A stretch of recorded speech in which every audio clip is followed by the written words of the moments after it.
The culture war is officially over. The war that we have known over the past decade that was named the culture war has ended. It has advanced into another war. It's morphed. It's no longer a culture war. We're beyond that. It's now a religious war. I'd like to explain that to you. Target, as you know, has lost, I believe, $12 billion in the past week or two. Kohl's is losing money because of their transgenderism and their support for the transgender movement. Several other companies that are losing money, and yet they're pressing forward.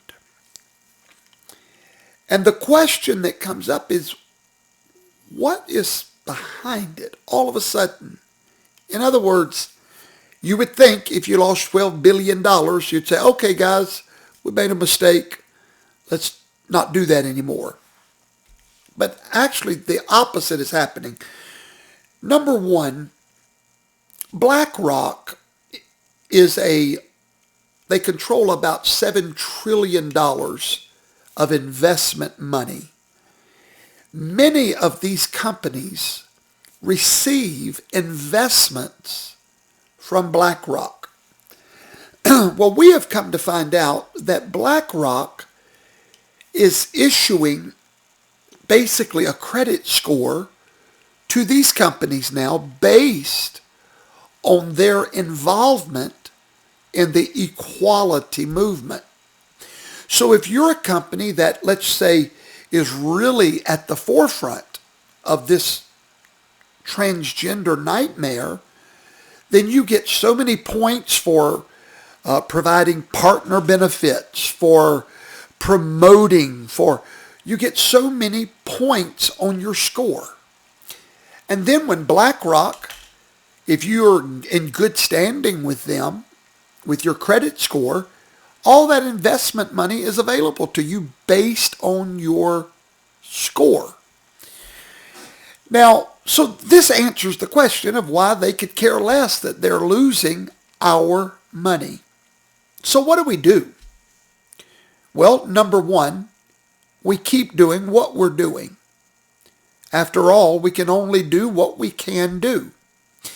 But I want you to understand that your life as a cute Christian, a cool Christian, that life that if you grew up in the 70s, 60s, 80s, 50s like we all did, then you grew up in an age where being a Christian was sort of cute. It was sort of cool. Everybody was a Christian. That was the thing to be. We lived in the golden years. Andy Griffith, Gilligan's Island, Fantasy Island, Beverly Hillbilly. We lived in that age. That age, over. Forever. It'll go in the history books as having been a gilded golden age. It's done. All right? You have to get that right here. That is over. The days of being a cute Christian, not lifting your voice, not doing anything, you're now coming to a point where you're going to have to make transactional decisions. You're coming to a point now where you're going to have to make family decisions that are life-altering. We're coming to the point now where we are in a religious war. And I want to explain, if I can to you, that war, what it looks like. It's being led by corporate America. This war is being led against every single Bible-believing Christian. Now, it's not being unleashed against Christians, because as long as you choose to remain a cute, cool Christian, then this war is not against you. It is against those that believe that Yahweh's word, God's word, is incumbent upon our daily lives. That the laws of God are without compromise. They are not up for negotiation. If you're one of those Christians, there is an all-out war against you. And brothers and sisters, you are going to have to choose a side in this war. You're going to have to choose your religion. Many years ago, C.S. Lewis wrote a book. And I'm going to read a few lines from that book to you, okay? He described this war that I'm speaking about as a war between two things. He called those two things Tao, T-A-O. Now, Tao represented in his book the natural law, or the law of God, or traditional morality, or the first principles of practical reason, or the first platitudes, or the system of values that is in all of our lives. He wrote the book called The Abolition of Man. In The Abolition of Man, Tao, T-A-O, is that entity that represents just that basic human morality. The sole source of values and judgments. And he said in that book, and I quote, "It is the sole source of all value judgments," Tao is. "If it is rejected," Tao, "all value is rejected. If the value is retained, then it is retained." Now, when you think of Tao in the book Abolition of Man, you think of what? Traditional Christianity, Judeo-Christian ethics, morality. But when you look at Target and the stores like Target that are literally on an agenda to transition our children, that is an intolerable moral evil, ladies and gentlemen. Now, it goes against the created order. It goes against Yahweh's divine design. And Tao recognizes that man is not God.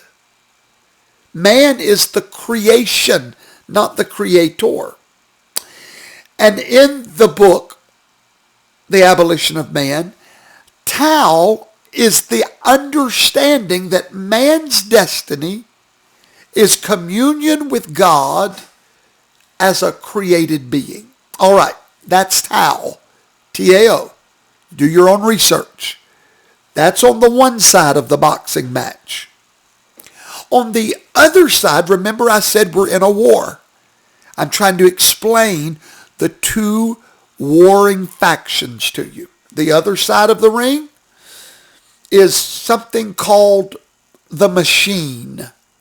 That's what C.S. Lewis chose to call this, the machine. I believe Paul Kingsnorth actually came up with the name, the machine. The machine, which is fighting against Tao, think of these two wrestlers, if you will. The machine is the antithesis of Tao.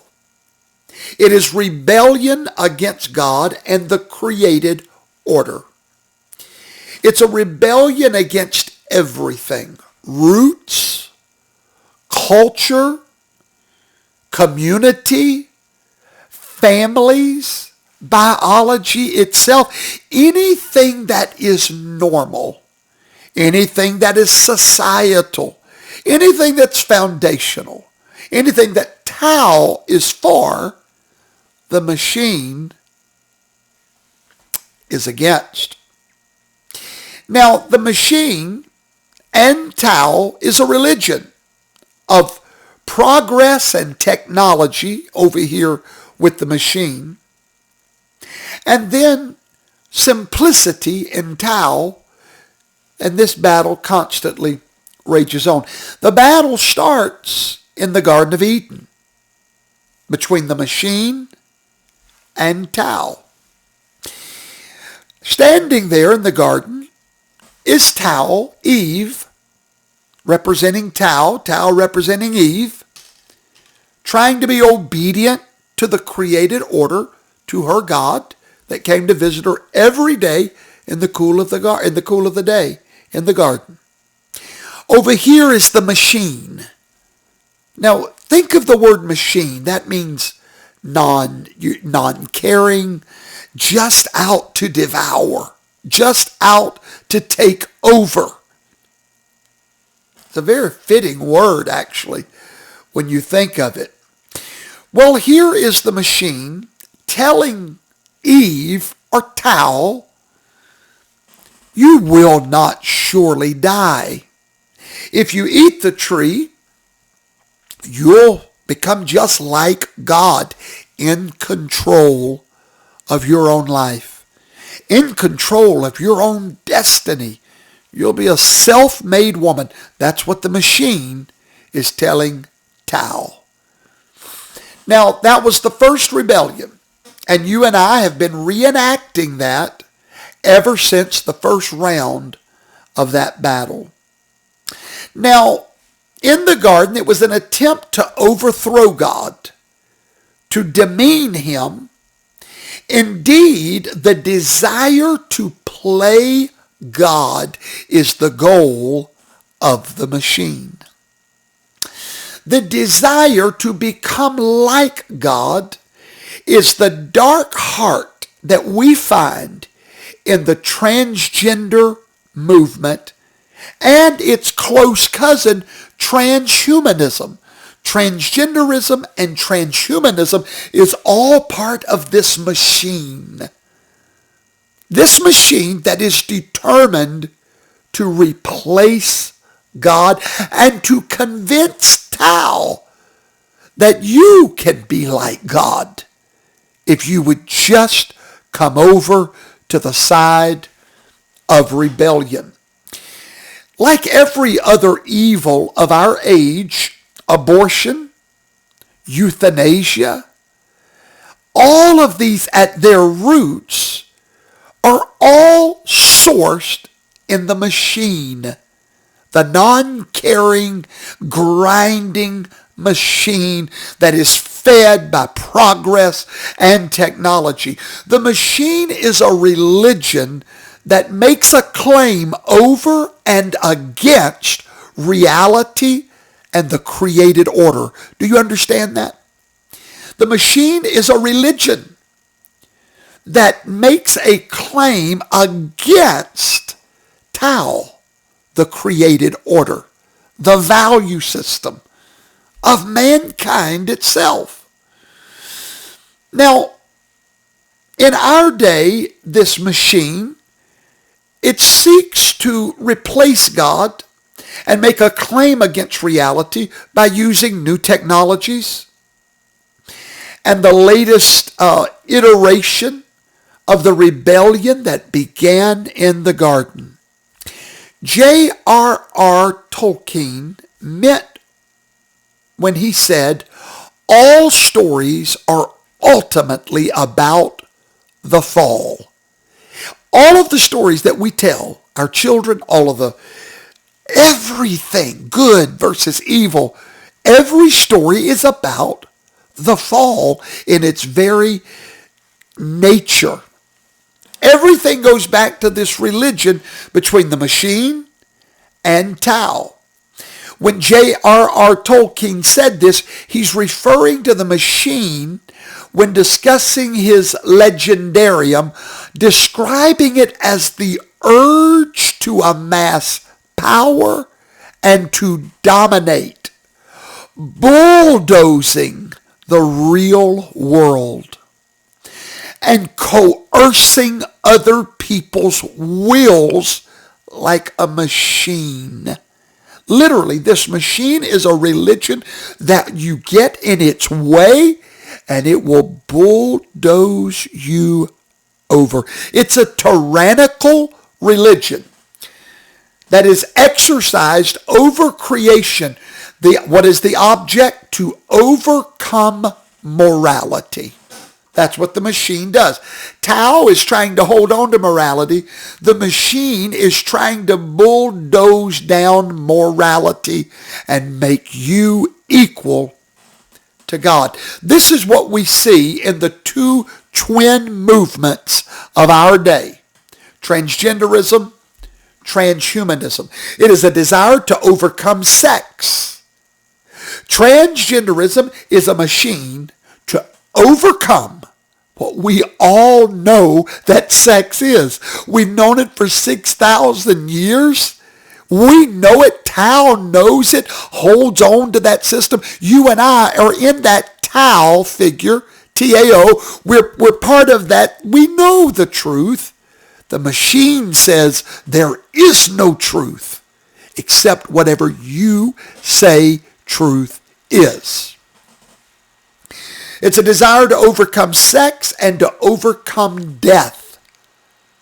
Transhumanism, they will tell everyone their desire to cheat death and attain immorality, just like transgenders are clear about their desire to become the opposite sex, bulldozing over sex. Just tear it down. And the transgenders believe, like rebellious pagans of the past, that children have an important role to play in this achievement of their desires.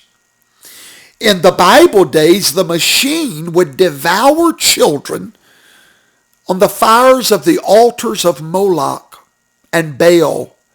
It devours them now in the black mirrors of the internet and social media. The temptation that you're going to have right now when you're listening to this message is to gloss it over as grandiose hyperbole, surely saying it's not all that bad, not as bad as I'm saying. Surely it's not quite that bad, but it really is. What's happening now at Kohl's, it's not about corporate brands embracing Pride Month. It's bigger than that. The New York Times recently framed it like this. They said, if Target were just selling t-shirts that said fabulous in rainbow letters, no one would care. But this is about transitioning kids, training kids. The machine is determined to bulldoze over the parents, over the churches, to get to these children. Everybody knows it, but no one wants to say it out loud. Corporations are the tip of the spear, pushing this stuff out and then letting the media turn around and accuse the right of being violent bigots for objecting to the machine. That's the power of their religion. They can bulldoze, and if you object to the bulldozing, you are the violent ones. So, ladies and gentlemen, fellow patriots of America, this is not a culture war. Those words, that term, is officially out of date. It's no longer left and right, blue and red. It's a religious war, a spiritual struggle between light and darkness, good and evil, Tao and the machine. Now, make sure that you understand this is not just about boycotting. There is coming a time, and I believe that time is now, where you are going to have to make religious choices. You're going to have to go beyond boycotting. You are literally going to have to begin altering your lifestyle. We're at that moment. The Bible says that in the last days you and I would be hated of all men for his name's sake. Cute Christianity is over. We are now in another level. You are being called to choose your religion. Corporate America is not going to stop just because we're boycotting them. No, ladies and gentlemen, they're part of the machine. They're not going to stop. What's going to be required of those who resist those people is a deep religious commitment. I'm talking about it's going to go beyond patriotism. And that's why many patriots will not endure the test. This is spiritual. And only those that have eyes to see and ears to hear will understand that if you are a Christian, a Bible-believing Christian, it is time to make your faith the central part of your life. Not just something you do on the Sabbath day or once a week, but your very decisions for your family are now going to have to change.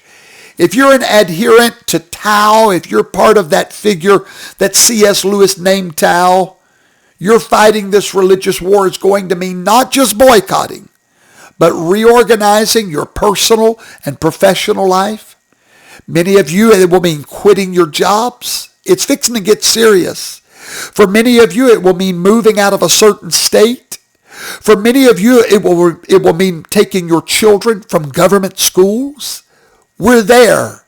I'm sorry to be the bearer of that news, but we are there. You are going to soon know the sacrifice of fighting for America. You are soldiers. And I've come today, for those that don't know me, they call me Professor Toto. Because just like that little dog Toto in The Wizard of Oz, I love to pull back the curtain on liberal lies. You have been called, every person in America, to pick a side. That moment is upon us. You can't wish it away. You live in a different day than you did 5 short years ago. Here's the consequences if you don't make a choice. If you don't say, you know what, as for me and my house, we're going to serve Yahweh. If you don't make that choice, let me tell you what's going to happen. You will by default, if you don't choose a side, you will by default already choose the side of the machine. Just by not choosing, you are choosing. Just by remaining quiet, you have already made your choice. Whatever your opinion of transgenderism or identity politics, the machine will suck you in and ensnare you unless you make a conscious choice to stand against the machine. So choose wisely. Your country, and more importantly, your family and your soul depends on you making a choice. Thank you.